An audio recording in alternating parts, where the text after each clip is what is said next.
Hyundai HB20X, está pensando em comprar um carro desse, mas está na dúvida se é um bom carro, se ele vai te atender bem, se a manutenção vai caber no seu orçamento, então vem comigo aqui nesse vídeo. Eu vou fazer um levantamento completo aqui de todos os custos envolvendo a compra e a manutenção de um carro desse.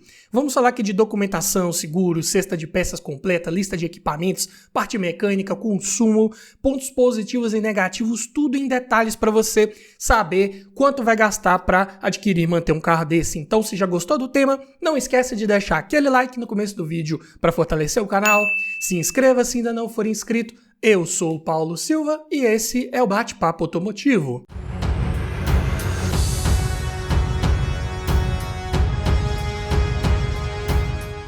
E o HB20X aqui em análise, como eu disse, é na sua versão Premium, top de linha com motor 1.6 16 válvulas flex automático ano 2019, versão aventureira aí do HB20 na sua primeira geração, já o pós-facelift. Vamos começar falando aqui dos custos envolvendo a compra de um carro desse. Todos os preços que eu disser nesse vídeo foram cotados em agosto de 2023, começando pelo valor da tabela KBB, que nesse vídeo vai fazer referência a um veículo em bom estado de conservação, com a quilometragem média de 10 mil quilômetros rodados por ano e preço médio de venda particular. Está em R$ 62.940. Já a tabela FIPE bem acima desse valor, R$ 74.019. Ou seja, nas condições mencionadas aqui de conservação, é um carro que está sendo efetivamente negociado e vendido abaixo aí da tabela FIPE. E uma vez adquirindo um carro desse, você vai precisar fazer a transferência de propriedade dele para o seu nome. E a taxa de transferência esse ano está em R$ 246,81.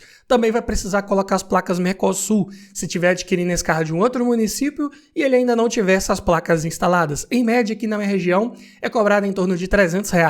Então, já no ato da compra, considerando aqui o valor da tabela FIPE, vamos considerar a pior das hipóteses, você vai desembolsar R$ 74.565,81 para ter um carro desse aí na sua garagem, com toda a parte burocrática resolvida e esse veículo já no seu nome. Mas vamos falar agora de documentação, começando pelo IPVA, que aqui em Minas é recolhida uma alíquota de 4% sobre o valor aproximado aí da tabela FIPE. Então, para esse carro vai ficar em R$ 2.960,76. Taxa de licenciamento, valor que foi cobrado esse ano, também aqui no meu estado, foi de R$ 33,66. Seguro, que é também bem interessante você pensar em fazer para um carro desse, eu vou colocar uma estimativa aqui de 5% sobre o valor aproximado aí da tabela FIPE. Então vai ficar em R$ 3.700,95. Lembrando que esse aqui é um valor médio, que pode variar dependendo da sua idade, da cidade que você mora, do uso que você faz desse carro, se você já tem bônus de seguros anteriores que você já tenha feito ou não.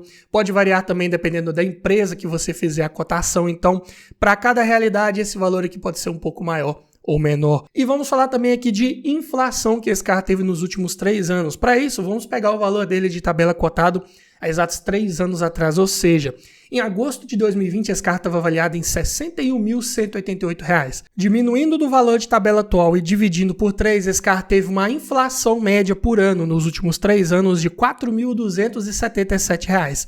O que dá 6,99%, praticamente 7% de inflação por ano nos últimos 3 anos, ou seja, é um carro que está com inflação acumulada de 21% praticamente aí nos últimos 3 anos. Então, ainda bem mais caro do que custava 3 anos atrás. Consequentemente, é um carro que pode sim se desvalorizar um pouco mais aí no longo prazo. Se você pegar um carro desse agora e os preços dos veículos continuarem caindo, com esse aqui não será diferente. Mas é claro que se esse cair de preço numa boa proporção, os outros também vão cair. Então, é até positivo, porque IPVA é calculado baseado no valor da tabela do carro, valor de seguro também tem um grande peso aí, o valor do carro, então acaba que seria positivo se os preços caíssem de uma forma generalizada, não é verdade? Só que ainda não dá para fazermos essa estimativa de como será a queda de preços aí nos próximos 3 anos, para calcularmos uma depreciação que também seria um custo para você ter em mente. Então vamos somar aqui apenas o que de fato vai sair do seu bolso todo ano para você manter um carro desse, que é IPVA, licenciamento e seguro. Vai ficar num total anual de R$ 6.695,37, o que dá por mês R$ 557,95 que você tem que separar ali do seu orçamento para você manter um carro desse aí com toda a parte burocrática, documentação, tudo regularizado em ordem aí para você rodar sem maiores problemas, não é verdade? Mas vamos falar agora aqui de manutenção. Como que é a cesta de peças de trocas periódicas preventivas de um HB20X 1.6. Mas antes eu tenho um recado para você. Tá olhando um carro para comprar, mas está na dúvida se aquele carro foi bem cuidado, se ele foi batido, quer aprender a avaliar um carro em detalhes? Para isso eu desenvolvi um e-book completinho com mais de 280 itens de tudo que você precisa observar em um carro e o que você precisa observar para cada um desses itens. Dessa forma você vai garantir uma compra mais segura, mais técnica e não corre o risco de esquecer nada na hora de avaliar o seu próximo carro. Então esse e-book vem para te trazer muito mais conhecimento e aumentar muito as suas chances de levar um excelente veículo para sua garagem. Link na descrição. E começando aqui pelo kit de pastilhas de freio dianteiras da Cobrec, ficaram em R$ 151. Já o par de discos de freio dianteiros da Fremax, R$ 295. Kit de velas da NGK, as 4, aqui eu encontrei por R$ 529. Não se assuste muito com o preço, porque aqui, para esse motor, são utilizadas velas com composto de iridium. E lá no manual do proprietário, fala que essas velas devem ser trocadas a cada 160 mil quilômetros. Então, são velas de longa duração. Se você trocar, é claro, vai ter que desembolsar um valor maior, mas também esquece de trocar velas nesse carro. Se pegar com a quilometragem mais baixa, então, dificilmente vai chegar naquele momento de trocar as velas. Então, elas realmente se pagam aí no longo prazo. Falando de pneus, as medidas aqui são as 195/60/16 nessa versão aventureira do HB20. E eu encontrei os Continental Cross Contact LX por R$ 2.276. São pneus naturalmente um pouco mais caros devido a essas medidas mais voltadas aí para um design aventureiro, um perfil um pouco mais alto, aro maior, não é verdade? Falando também aqui de óleo de motor, especificação da Hyundai com relação à viscosidade é a 5W30, mas lá no manual também recomenda-se 5W20 ou 10W30, dependendo das condições de temperatura ambiente que você rode com esse carro. Então, para escolher o óleo correto, tem que ler o manual do proprietário e ver como se aplica melhor para a sua realidade. Eu cotei aqui o 5W30 Castrol Magnatec APS-P 100% sintético. E é um motor que pega 3,6 litros considerando a troca com filtro. Então 4 litros desse óleo ficam por R$ 224. Já a correia de acessórios encontrei aqui da Gates por R$ 163 sem tensor inclusa, que é o preço só da correia. E é um carro que trabalha com kit de corrente de distribuição, é um motor que não exige aquela troca preventiva de correia dentada. Então, é um item aqui que nem vai entrar no somatório final de peças, mas vou colocar aqui o valor a título de curiosidade para, se em alguma eventualidade você precisar trocar, saber mais ou menos quanto vai gastar ali de peças, né? Então aqui, um kit da Holt do Brasil contendo uma corrente, 2 polias, 2 guias e um tensor fica por R$ 700. E aqui não está incluso aquela polia variável ali do comando de válvulas, que geralmente quando dá problema é a parte desse kit de corrente. Então geralmente vende-se separado do kit. Mas falando agora em filtros, todos cotados da MAN, começando pelo filtro de ar do motor, R$ 51, filtro de óleo R$ 35, filtro de combustível R$ 27 e o filtro do ar-condicionado R$ 25. Preços bem acessíveis aí na parte de filtros. Amortecedores, os 4 aqui da Monro, o modelo é Spectrum, pressurizados a gás, ficaram em R$ 1.405 aqui para essa versão aventureira do HB20, que tem uma suspensão mais elevada comparado com as outras versões. Vou falar um pouco mais em detalhe sobre isso um pouco mais à frente nesse vídeo. Mas aqui, claro, os amortecedores vão ser mais bem dimensionados, então um pouco mais caros. E aqui é o preço só dos 4 amortecedores, não tem coxins, batentes, coifas, nada disso incluso. E como estamos falando de um carro com transmissão automática, temos que falar também aqui da troca do fluido do câmbio. E a especificação da Hyundai com relação à tecnologia de óleo, à viscosidade aqui para essa transmissão nesse ano modelo, é a ATF SP4. E é um câmbio que pega 7,3 litros considerando a troca completa. Então cotei 8 litros de um FEB-BIOS, tem código 29934 que atende a essa exigência aqui. E também, juntamente com esses 8 litros de óleo, coloquei um filtro da Japan Parts, porque de nada adianta você colocar um óleo novo e continuar com o filtro velho. Então, o kit de 8 litros de óleo mais filtro fica por R$ 1.103, preço na média, considerando aí uma transmissão automática desse porte. E é claro que não estão inclusos aqui valores de mão de obra, porque pode variar dependendo da região que você mora, da oficina que você vai levar, se você vai fazer o processo de troca por gravidade ou por máquina. Então, aqui para cada realidade, a mão de obra vai ser um pouco diferente. Cabe a você considerar esse custo extra quando tiver um carro desse aí para fazer essa manutenção. Então, somando aqui essa cesta de peças de trocas periódicas preventivas e, claro, desconsiderando aquele kit de corrente pelas razões que eu já mencionei, vai dar um total de R$ 6.284. E é claro que esse custo você não vai ter ele todo de uma vez. Você, no primeiro momento, pegando um carro desse de boa procedência, claro, por isso é importante você fazer uma boa avaliação bem criteriosa antes de comprar qualquer carro.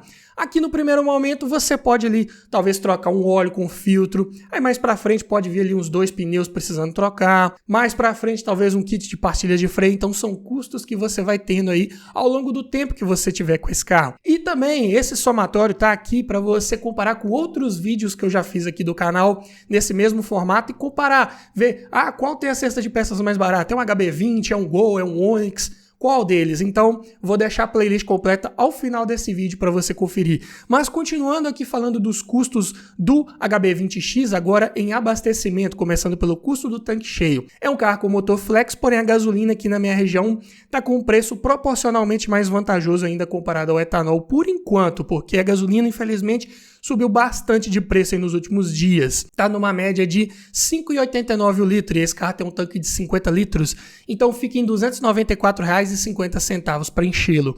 E como que é o consumo, falando aqui em dados oficiais, né, de ficha técnica?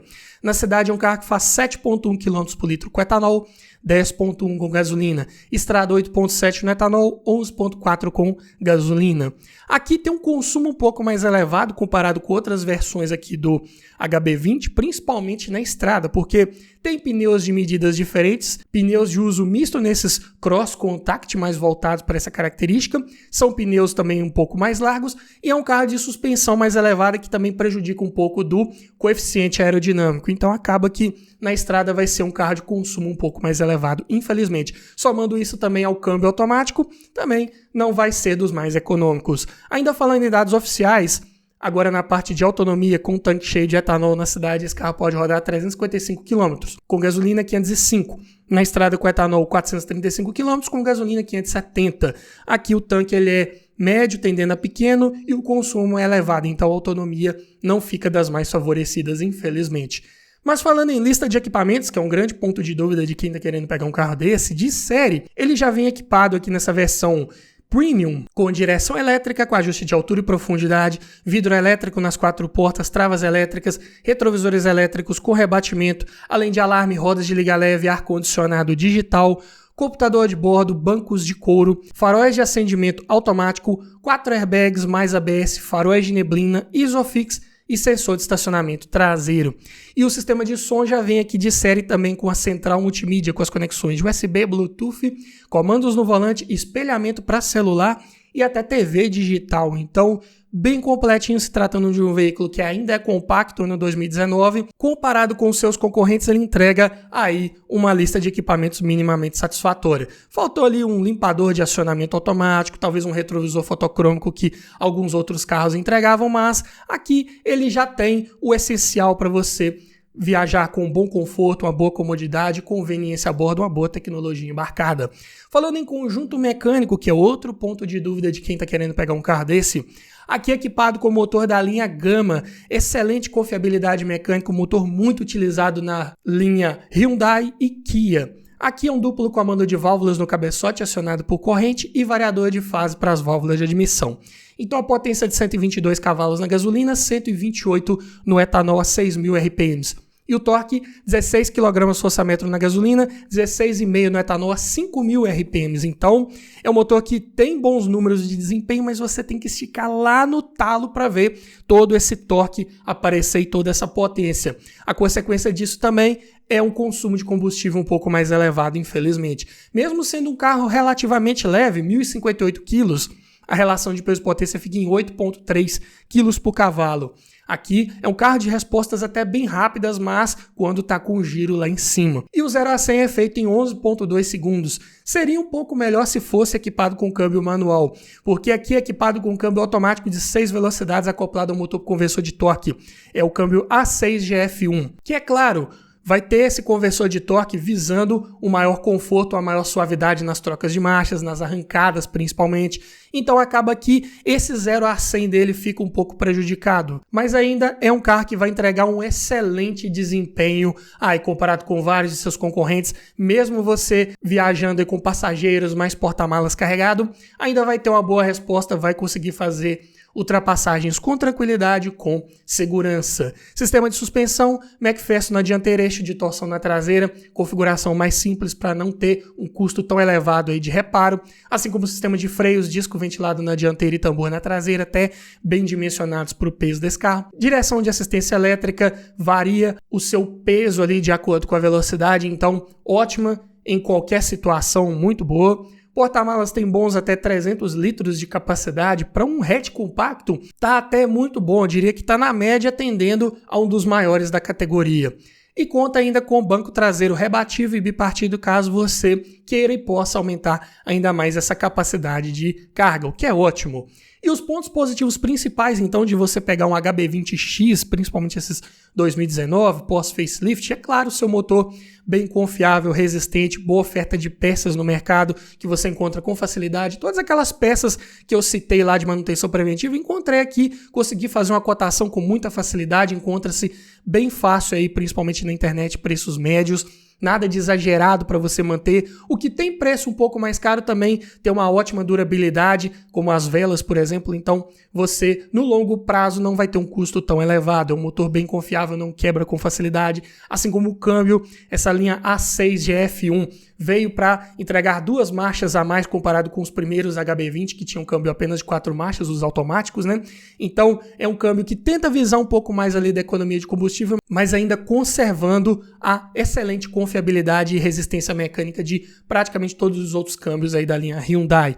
Carro de bom desempenho, bom acabamento interno, boa qualidade dos revestimentos, bons encaixes das peças, é um acabamento que não costuma fazer muito ruído e com o passar do tempo, boa capacidade de porta-malas, boa altura do solo, um dos seus grandes pontos positivos, um pré-requisito aí desses carros de proposta um pouco mais aventureira. Aqui é um carro que tem uma altura do solo, vão livre mínimo de 206 milímetros, maior que um Onix Active, por exemplo. Então é um carro que dificilmente vai raspar aí numa lombada mais alta, numa entrada e saída de rampa de garagem, numa estrada de terra, aí com mais desníveis. É um carro que vai se sair muito bem aí de uma forma geral. É um carro que, para quem gosta dessa proposta mais aventureira, esse design mais voltado para uma proposta de maior robustez, né? Pelo menos visualmente falando, pode ser uma ótima opção de compra. Um carro bem valorizado que cai menos de preço comparado com seus concorrentes e, consequentemente, tem uma revenda mais fácil também do que vários de seus concorrentes.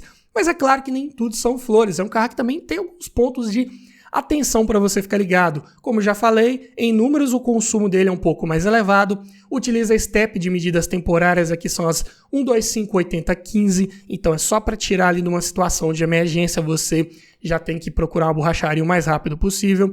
Botão do computador de bordo fica lá no painel, você tem que tirar uma mão do volante para mudar ou zerar uma função que não é legal. Espaço interno para quem vai no banco traseiro também não é dos melhores, não dá para exigir isso também de um carro de porte mais compacto. Foi mal avaliado pelo Lat Handicap, então também não é um dos mais seguros em caso de colisão. É um carro relativamente caro de se adquirir, né? Por ter uma desvalorização menor, então é um carro que conserva mais preço comparado com seus concorrentes. A contrapartida é que quando você quiser comprar, também vai ter que desembolsar um pouco mais de grana frente aos outros aí da categoria.